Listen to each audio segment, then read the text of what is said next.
গত 23 জুন বিয়ের পিঁড়িতে বসেছেন বলিউড অভিনেত্রী সোনাক্ষী সিনহা। দীর্ঘ 7 বছর প্রেম করার পর বিবাহ বন্ধনে আবদ্ধ হন সোনাক্ষী সিনহা ও জাহির ইকবাল। মুসলিম পাত্রকে বিয়ে করায় কম কটাক্ষ শুনতে হয়নি শত্রুঘ্ন কন্যাকে, যদিও নিন্দুকদের পাত্তা দেননি সোনাক্ষী ও জাহির।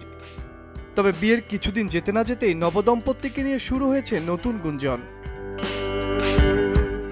গুঞ্জন ওঠে সোনাক্ষী সিনহা অন্তঃসত্ত্বা, এজন্যই নাকি দ্রুত বিয়েটা সেরে ফেলেছেন অভিনেত্রী।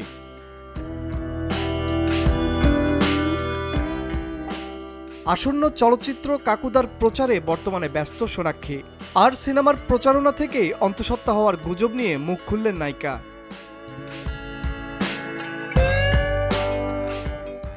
অন্তঃসত্ত্বা হওয়ার জল্পনা উড়িয়ে দিয়ে এই নায়িকা বলেন, একমাত্র পরিবর্তন হলো আমি এখন হাসপাতালে যেতে পারি না, কারণ আমি হাসপাতালে পা রাখলেই লোকেরা মনে করে আমি গর্ভবতী। দাম্পত্য জীবন প্রসঙ্গে সোনাক্ষী বলেন, এর চেয়ে ভালো জীবন আর কখনো ছিল না, তবে মজার ব্যাপার হলো আমার অনুভূতিটা আগের মতোই রয়েছে। আমি খুশি যে বিয়ের আগে আমার যে জীবন ছিল এখনো একই রকম আছে, আর কাজে ফিরতে পেরে আমি খুব খুশি। গত 28 জুন বিকেলে হাসপাতালে যান সোনাক্ষী জাহির। বাবা শত্রুঘ্ন সিনহা হাসপাতালে ভর্তি হলে তাকে দেখতে যান দুজন। নবদম্পতির হাসপাতালে যাওয়ার ভিডিও ক্যামেরাবন্দি করার সুযোগ হাতছাড়া করেননি পাপারাজ্জিরা।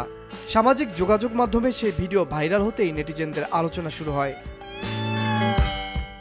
অভিনেত্রী অন্তঃসত্ত্বা, এমনটাই গুঞ্জন উঠতে থাকে। অবশেষে সেই গুঞ্জনের মুখে তালা দিলেন সোনাক্ষী সিনহা। তানভীর আহমেদ, মাছরাঙ্গা টেলিভিশন।